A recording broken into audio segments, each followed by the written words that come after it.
Hey everyone, welcome to another episode of 2 Minutes to Review. It's Matt.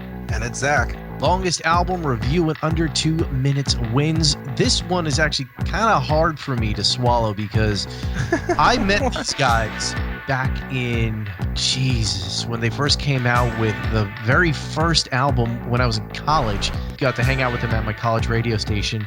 And now here we are, all these years later, on their 10th album. It is the brand new one from Trivium. I feel kind of shocked in a different way because I feel like it was just yesterday, even though it was actually a little over a year ago, where you and I, Matt, actually got to interview Paolo from Trivium about their last album, What the Dead Men Say. Came out in April 2020, which, depending on how you view the pandemic, feels like it was either yesterday or years ago. And yet, apparently, the band just decided, you know what, let's keep going along. Let's keep ourselves busy because we can't tour anyway. And here we are with album number 10, shortly after What the Dead Men Say came out, In the Court of the Dragon. You can kind of call it a surprise release, maybe not, but it just, to me, I was not expecting to hear new Trivium so soon. I don't know about you, Matt. Yeah, I didn't think, and this will go into my review a little bit about the album, but yeah, it was definitely kind of a surprise that Trivium, in my opinion, was putting out another brand new album. I don't want to say too much more because, like I said, it's going to go into my review. Yeah, I think we're both eager to get into it, to be honest. But you know what? Before we do, special shout out to one of our sponsors, Rootless Coffee Co. They're based out of Michigan, produce some really great tasting coffee, including the Epic Footnote Productions medium roast. That's right. We have our own coffee. I still can't believe it. I mean, Matt and I are such huge coffee drinkers, and to actually partner with someone like Rootless who really help other brands and podcasts and artists by giving them a way to make a little extra money in their pockets through some awesome coffee, plus just delicious coffee. It's just a dream come true. So if you go to rootlesscoffee.com, pick yourself up a bag of the Epic Footnote Roast. And if you also use the coupon or the little code Epic Roast, all caps, you'll get 15% off of your order of one of their own original blends. I mean, that's pretty damn cool too, if you don't mind me saying so.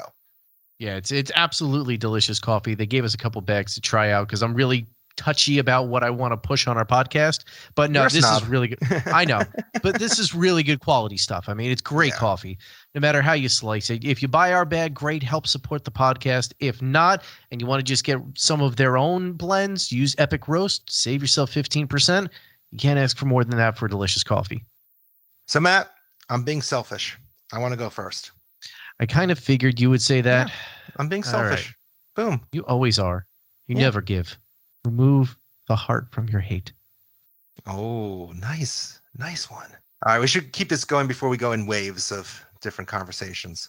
Boo. Boo. That was great. That was a great Trivium pun. Count me down, right. Fool. 3, 2, 1, go. Well, just as we mentioned before, given how shortly after they recorded In the Court of the Dragon, after What the Dead Men Say, I really am shocked at, frankly, how just plain out awesome this album is. I mean, in a way, it picks up right where they left off.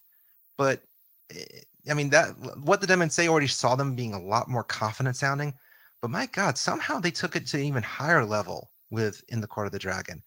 I mean, songs like No Way Back Just Through and like A Sword Over Damocles. I mean, just straight up awesome.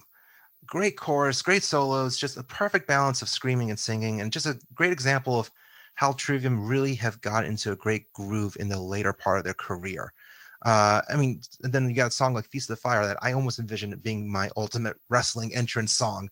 It's just awesome. And then you got songs like Shadow of the Avatar that continue to show that Matt and Corey they write guitar solos and riffs with a purpose. It never is just for flashiness. Every note serves a purpose to really elevate a song that's already catchy. And then I also really appreciated the little orchestral elements that were sprinkled throughout the album. You hear it in songs like Fall Into Your Hands especially. It's a nice touch to make the songs sound even more epic without actually over-empowering songs. You still get the guitars and aggression in your face, but little orchestral elements in the background to help push it a little bit further. So overall, I mean, really, it's just simply a fun, great metal album. It really just it's the right amount of thrills and familiarities. The right amount of, what you want from Trivium with still a little like surprises trickled here and there.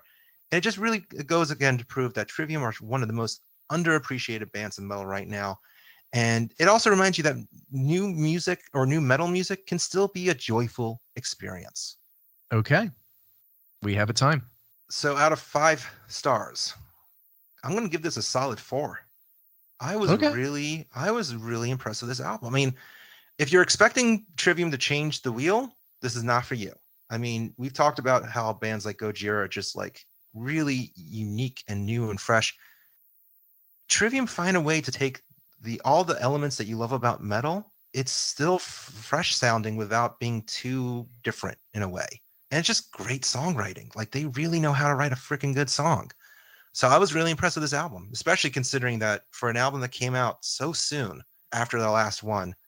I mean, because when we talked to Paolo, I mean, they were still kind of in the mind frame of what the Dead Men Say, and at that point it was still very, touchy-feely as to like how soon they could go on the tour. But I gotta believe that they were not anywhere near thinking, all right, so we should do a new album while we wait. So it's really, I mean, for an album that probably was a quick turnaround, really impressive, in my opinion. Okay. Matt, let's find out if you agree with that. You ready? All right. Count me in. 3, 2, 1, go! So what it really seemed like for me, that this album was kind of like a concept album for them, and all the marketing that they put out since makes it feel like a concept album to me. And with that, it really is hard to come out with standout singles. In the Court of the Dragon, Feast of Fire, they are solid choices for the singles that they put out, but they really don't hold a candle to other songs like The Sin in the Sentence, Beyond Oblivion, Heart from Your Hate. These are solid, memorable Trivium songs. And I mean, they're just not on the right level, at least for me. Like A Sword Over Damocles, it sounds like a typical Trivium song, in my opinion. You could say that you might have heard this song like a couple different times from Trivium.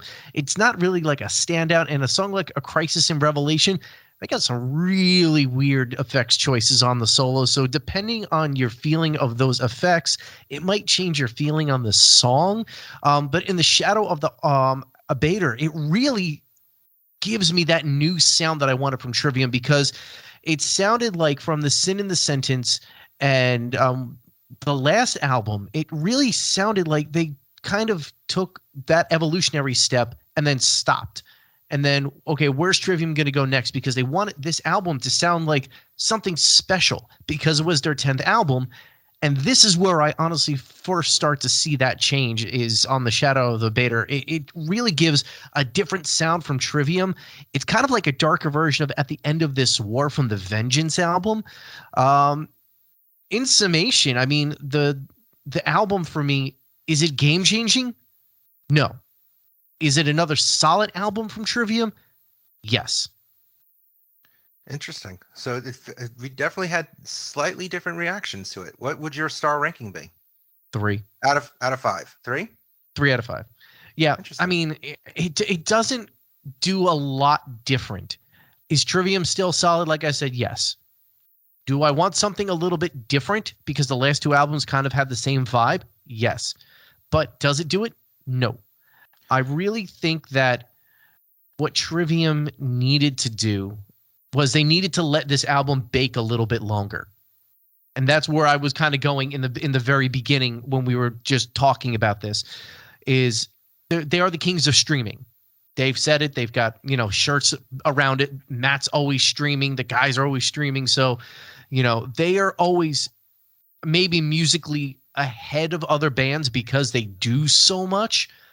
But I don't think that they needed to force this album out as fast as they did with the turnaround from early 2020 to late 2021. They could have maybe released this maybe 3/4 of the way through next year, and it would still have the same impact. But maybe they could have taken that next step in their journey along their sound, because they do in the press release that we got for this, they did say that they wanted the 10th album to be something special.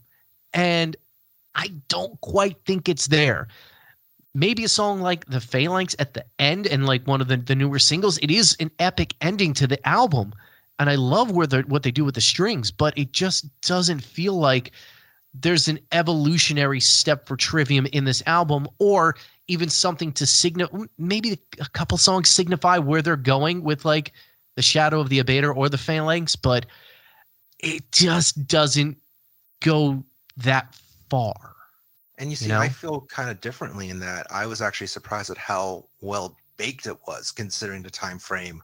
I mean, I thought they did take a little bit, not necessarily challenges, but for the amount of attention that was given to the songs and the production, given the time frame, I was really impressed. But then I also would argue, because you mentioned you wanted them to evolve from the last two albums. I personally love those last two albums, and I think, to me, The Sin and the Sentence and What the Dead Men Say finally capture what Trivium has been trying to do over the past few years.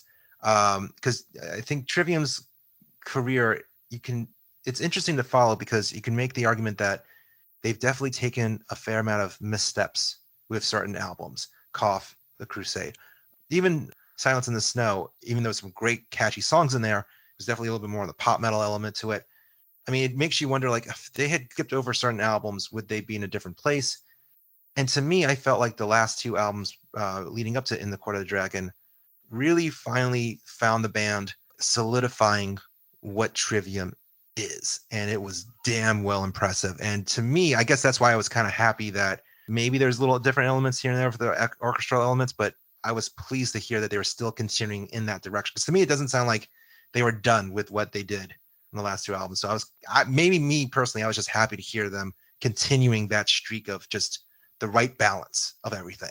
And, I really think that going into this with the idea that this is a concept album, maybe it jaded me a little bit more than what I think.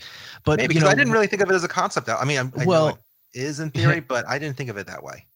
Well, you see, that's what kind of makes me feel like, they tried harder in the concept behind the album instead of taking that next step, because they did say at one point in the press packet that they wanted to make something special and different to show where Trivium could potentially be going over the next 10 years.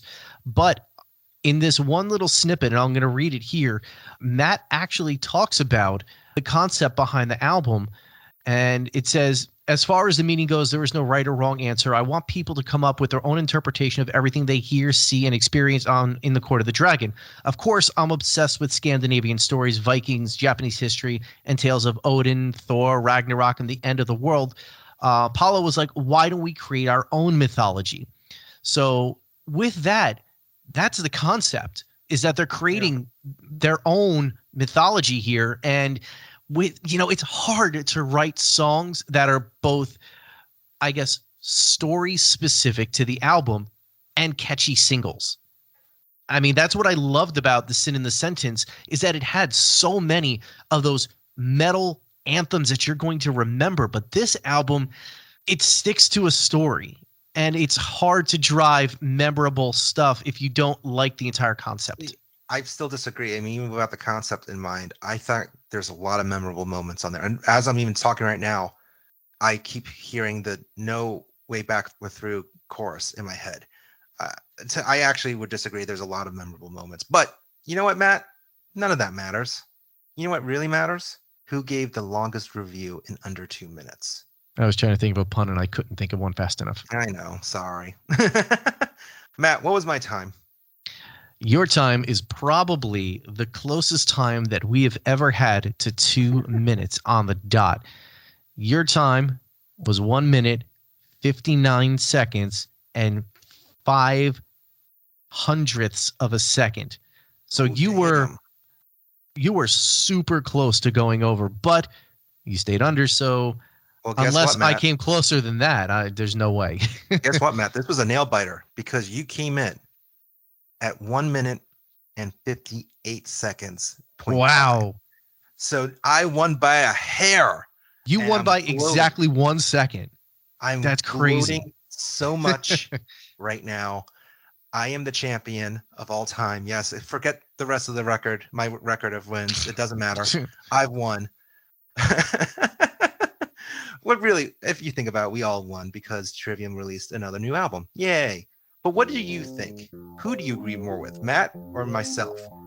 What did you think of the album? What do you wish you heard, or what did you like best about it? Let us know on Facebook, Twitter, Instagram, at Epic Footnote.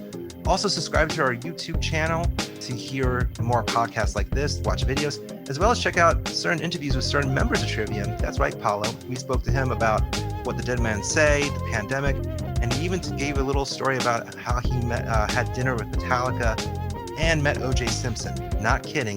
That's real. Go to YouTube or any streaming platform to hear our interview, Paolo, to hear him talk about that. Thanks so much for listening, and thanks so much to our sponsors, Rootless Coffee Co. Go to rootlesscoffee.com. Either buy a bag of our own coffee, Epic Footnote Roast, or use the code Epic Roast at checkout to save 15% off of any other order. And also, don't forget about Lucky 13 Beard Co. You're going to smell good, look good, feel good. Beard bombs and oils made in small batches. When you order them, get 10% off of your order there. Use the code EFP10 at checkout. Lucky 13, the number, beardco.com. And hell, you might even smell epic in the future. More on that in another episode. Ooh, can't wait to find out what that means. Thanks so much, everyone. See ya.